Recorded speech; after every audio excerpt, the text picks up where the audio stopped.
Good morning and welcome to another episode of Morning Fog with Dr. Mark and Liz. Good morning, Liz. Good morning, Mark. How are you today? I am absolutely epic today. Love it. Love it. Love it. It is a fantastic morning and we have an awesome topic to talk about. So I say, let's just get it going. Exactly. Just the other day in our podcast on the full spectrum communication, we brought up a line by George Bernard Shaw, which is one of our favorites, which is just so illustrative of human communication. And the famous playwright and poet George Bernard Shaw said that the single biggest problem in communication is the illusion that it takes place. And during that podcast, we talked about body language. And today we're going to talk about an extraordinarily important part because in full duplex communication, there's a give and take. And if we are not truly understanding what's said, then it really doesn't matter what is being said. We have to work to understand it. And so we're going to talk today about active listening. And that's really huge component of communication. Well, the reason it's so big is because we as human beings all want to know that we're being heard and understood. And a lot of times we don't do this on purpose. A lot of times in communication, we get so caught up in what we want to say next to the other person or a question that we may have that we're not even hearing what the other person is saying because we already have some type of response. Active listening is really listening to hear the other person and not just hear them, but to understand them and to listen with the intention of understanding. And that's a skill. I mean, it's not something that you just overnight do because again, our brains, we have words going on in our brains that are so much faster than we talk. So if they're, brains have like 800 something words going on, maybe we get 100 of them out. And so that's why we often try, that's why people interrupt people. That's why a lot of times we don't really have that full duplex communication. So if you really want to communicate with somebody you love and you really want to have a great connection, you really need to listen carefully to what they say. And today we're going to be talking about techniques of active listening and how you go about it. It's important to know that in order to truly connect with whoever you're talking to, whether it's in business, whether it's an intimate relationship, whether it's your kids, your friends, whatever, it really requires to slow down a little bit, which is hard for a lot of us, and take the time to truly hear what the person's saying and to understand. And it's also to improve the communication between both parties.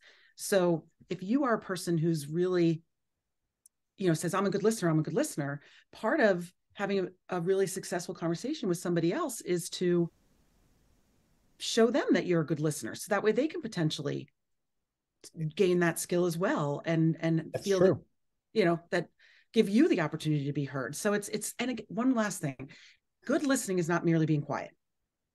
It's not merely just sitting back and being quiet. No, and the real crux of what you just said, I just want to point out and highlight it is Sure. that it's understanding the total meaning. It is understanding everything, the emotions, the intention of that communication, not just the words and not just a superficial understanding of the words, but everything behind it. And that's why active listening takes energy. Mm, it definitely does. And it takes practice because, again, it's not something that we're taught. We're not taught to actively listen. We're just taught to talk. And that's what we do. We talk, talk, talk. So let's go through what are some really good techniques in around active listening. So everybody who's listening out there can start to think about how to improve your communication with other people. Exactly. There's a very famous book that looks at, and it was originally for warfare, and then it was understood that it was really important in business, and really we can take something from it for all of our communication, and that is Sun Tzu and the Art of War. And Tzu admonished, I guess, that choose the day and time and place of your battle. Well, it's not a battle, but if you want a meaningful conversation, you've got to set the stage. So you've got to choose the right place, the right time, as best you. The more important the subject matter, make sure that the location is a place that you won't be interrupted by noise or distractions. If you can, if it's a really important conversation, maybe silence your phone or turn off the TV, or at least decide that you're not going to answer it unless it's an emergent call. So setting that stage for a meaningful conversation is really one of the first and most foundational components for active listening. And the second one is to be attentive. So what does being attentive mean? It doesn't just mean being quiet, like we said before. It means really focusing on what the other person is saying. You know, as we said, most people don't listen to understand, we listen to reply. So being attentive is about listening to truly understand instead of anticipating what the person's going to say next. Truly just listen and stay in the moment. You know, the other side of that is, as you pointed out before, again, just to highlight it, so many of us, when we're involved in conversation, are looking at how we can respond, how we can retort. And really, you've just got to be in that moment to listen.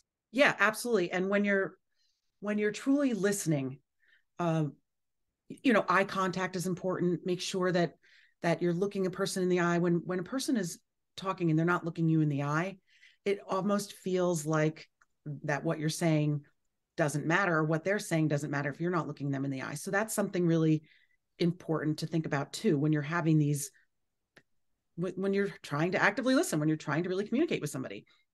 And, part of that comes down to just respect for the.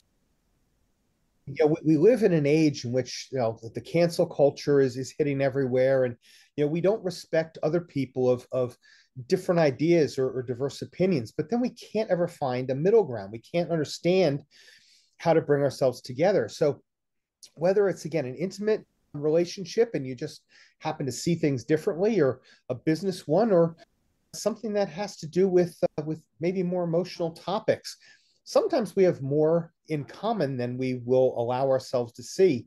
So by respecting the speaker and paying attention both to verbal as well as to the nonverbal cues, going back to the full spectrum communication, body language is critical. Their facial expressions, their eyes, the posture, what they're doing with their hands, what you're doing with your hands and your eyes. All this provides important details. Absolutely. And the next one really is this is really important because, as you said, you want to pick the place and the time of the battle. And we say that in quotes because it's about having a constructive conversation and communicating clearly. You're not trying to have confrontation or anger. It's not about winning. It's about really trying to understand where the other person's coming from.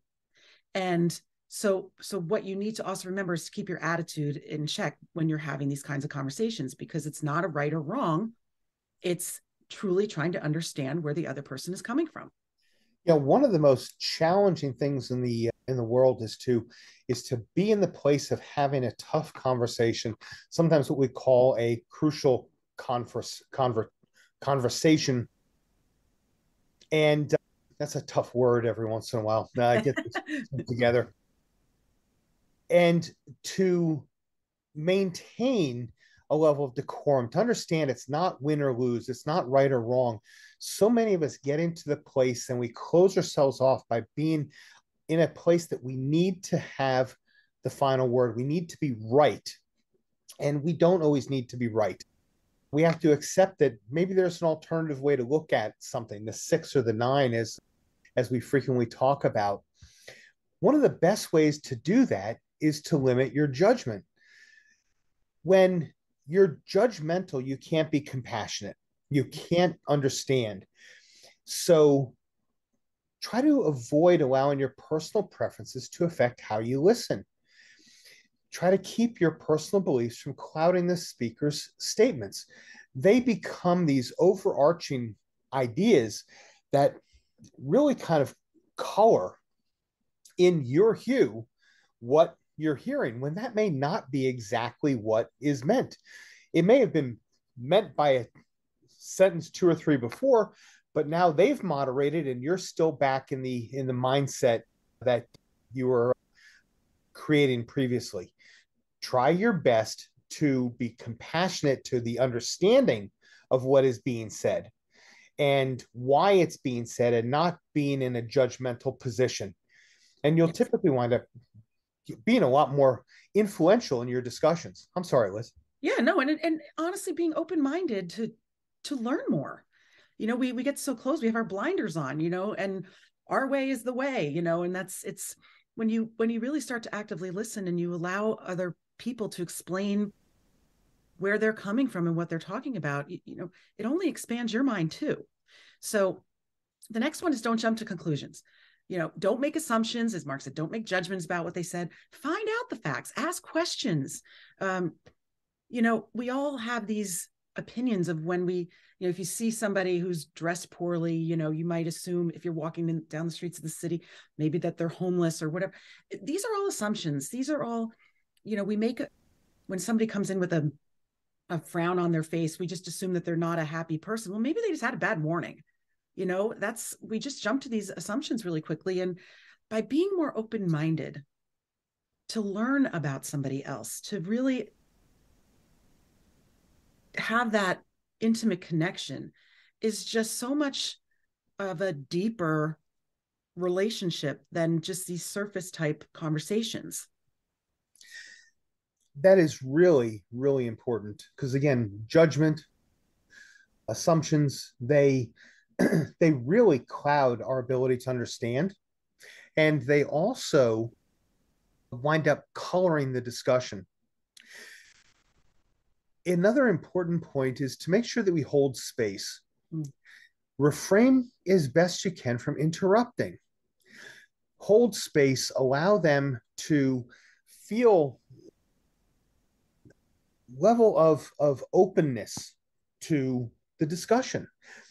Some ideas, again, doesn't have to be a confrontational discussion, but holding space allows someone to feel free to express some ideas, to potentially try to problem solve and to bring in their genius before you, potentially as a leader, or then espousing your ideas. So you'll always get the best from someone when they're able to bring forth what they're thinking about, and to do it unrestrained in a way so that you hear the fullness of their thoughts. That is always important in business communications. Again, certainly if you're the leader, but it is important in personal communications as well. Absolutely. And another one is maintain focus. How many times have you been in a conversation with somebody where you lose eye contact, where you feel like they're fidgeting with something, or they're looking at or they go to their phone, and they may be listening to you, but they're looking at their phone. It certainly doesn't make you feel like you're being heard. So it goes along with the respect, but it also is try and stay present, try and stay focused. If you lose track of a conversation, you're going to come across as uncaring. And whether that's in business or you said, or in personal relationships, that's, really going to impact how somebody feels about you. 100% regarding understanding what's being said and also how people will feel about you. Being inquisitive is so important. Asking those clarifying questions. So not being the conductor of an inquisition, but being inquisitive, asking, seeking understanding. If you don't ask, or I'm sorry, if you don't understand what is exactly being said, then ask. Ask the questions. Ask them in an even tone of voice. When the person who you're speaking with pauses, seek that understanding.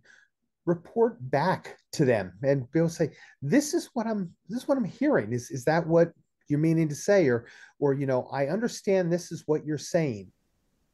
Give them the ability to literally think about what it is that they're saying, and to understand exactly where you are so they have a chance to correct it.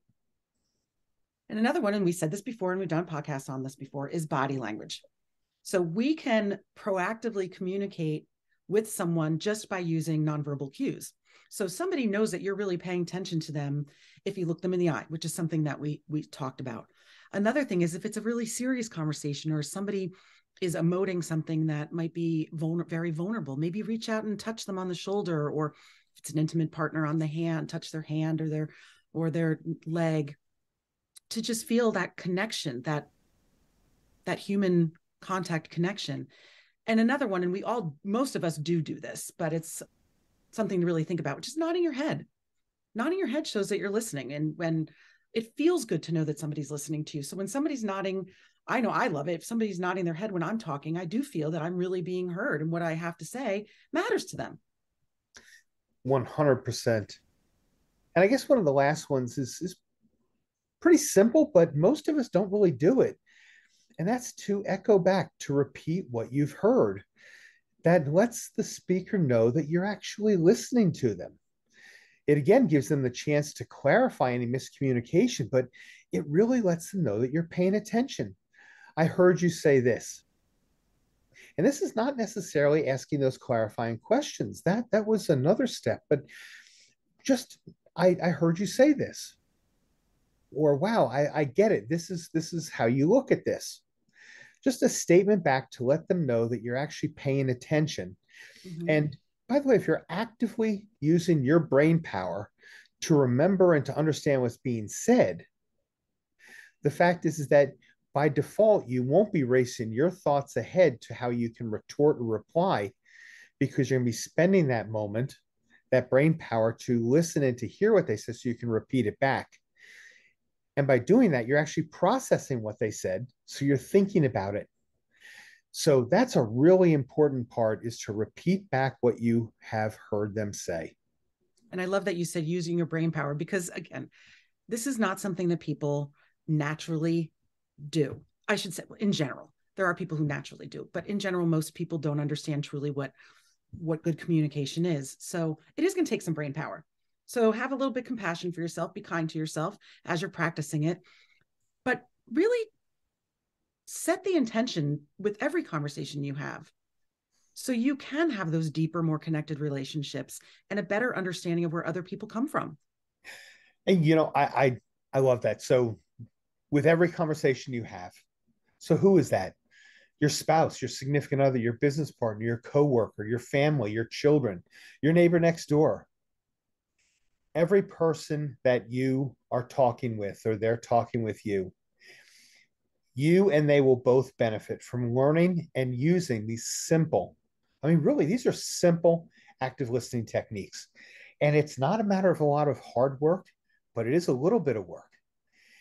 But you will reap huge benefits if you just go ahead and you literally pay attention to what the person's saying, and you have a desire to understand all of the communication, the emotion, the thought, the strategy, the background.